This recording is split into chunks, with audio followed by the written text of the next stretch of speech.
বাংলাদেশের সংখ্যালঘু সম্প্রদায়ের সদস্য দীপু চন্দ্র দাসের মৃত্যুর ঘটনাকে কেন্দ্র করে শিলচরে বিক্ষোভ মিছিলের আয়োজন। ছাত্র সংগঠন এআইডিএসও, যুব সংগঠন এআইডিওয়াইও এবং মহিলা সংগঠন এআইএমএসএস এর উদ্যোগে এই প্রতিবাদ কর্মসূচি। কাছাড় জেলার শিলচরের উকিলপট্টি এলাকা থেকে বিক্ষোভ মিছিলটি শুরু হয়। মিছিলটি শহরের বিভিন্ন রাজপথ পরিক্রমা করে শহীদ ক্ষুদিরাম মূর্তির পাদদেশে গিয়ে সমাপ্ত হয়। সেখানে একটি প্রতিবাদ সভারও আয়োজন করা হয়। আয়োজকদের দাবি যে দীপুচন্দ্র দাসকে ধর্ম অবমাননার অভিযোগে লক্ষ্য করে গুরুতর সহিংসতার ঘটনা ঘটেছে, যা মানবাধিকার এবং সংখ্যালঘু নিরাপত্তা নিয়ে নতুন করে প্রশ্ন তুলেছে। সভায় বক্তব্য রাখেন এআইএমএসএস এর জেলা সম্পাদক দুলালী গাঙ্গুলি, এআইডিএসওর জেলা সভাপতি স্বাগতা ভট্টাচার্য, এআইডিওয়াইওর জেলা সম্পাদক পরিতোষ ভট্টাচার্য প্রমুখ। বক্তারা বলেন যে গত 18 ডিসেম্বর বাংলাদেশের এক বস্ত্র কারখানার শ্রমিক দীপুচন্দ্র দাসের মৃত্যুর ঘটনায় মানবিক এবং গণতান্ত্রিক মূল্যবোধে আঘাত লেগেছে। তাদের বক্তব্য, এমন ঘটনার বিরুদ্ধে সচেতন নাগরিক সমাজ নীরব থাকতে পারে না। বক্তারা আরও বলেন, সাম্প্রতিক সময়ে সমাজে বিভাজনের পরিবেশ তৈরি হয় সাধারণ শ্রমজীবী মানুষই সবচেয়ে বেশি ক্ষতিগ্রস্ত হচ্ছে। আইনি প্রক্রিয়ার বাইরে গিয়ে সহিংসতার ঘটনা উদ্বেগজনক বলেও তারা উল্লেখ করেছেন।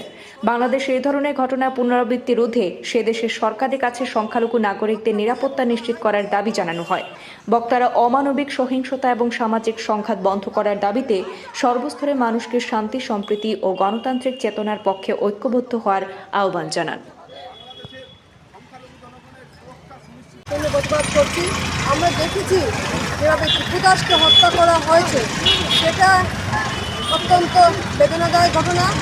আমরা মনে করি বাংলাদেশ সরকার তার সঠিক পদক্ষেপ গ্রহণ করবে, দীপু দাসের দোষীদের দৃষ্টান্তমূলক শাস্তি প্রদান করবে। আমরা দেখছি বাংলাদেশে যেভাবে মৌলবাদের আঘাতে দীপু দাসের হত্যা হয়েছে, সেই ভারতবর্ষেও আমরা লক্ষ্য করি সাধারণ গরিব খেটে খাওয়া মানুষ বিভিন্ন সময় বিভিন্ন জায়গায় ওদেরকে বিভিন্নভাবে মানুষ সন্দেহ করে গণপিটুনিতে হত্যা করা হয়। গণপিটুনিতে যাতে হত্যা না করা হয়, মানুষ যাতে আইন হাতে না নেয়, বিভিন্ন ধরনের বিক্ষিপ্ত ঘটনা ঘটলেও সাধারণ গরিব মানুষকে যাতে এইভাবে গণপিটুনিতে না মেরে আমাদের দেশে ফৌজ আছে, আইন আছে, সমস্ত জায়গায় আমাদের তাদেরকে বিশ্বাস রাখতে হবে। তার দ্বারা যে শাস্তি হবে তাদেরকে সেই শাস্তি ভোগ করতে হবে।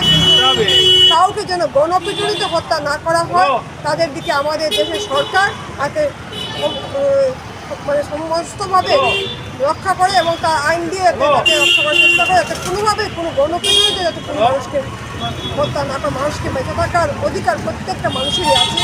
তাই আমরা সরকারের কাছে দাবি জানাই যাতে সরকার সমস্ত জায়গার সরকার যাতে খেয়াল রক্ষা করে, যাতে মানুষকে নির্মমভাবে যাতে হত্যা করা যায়।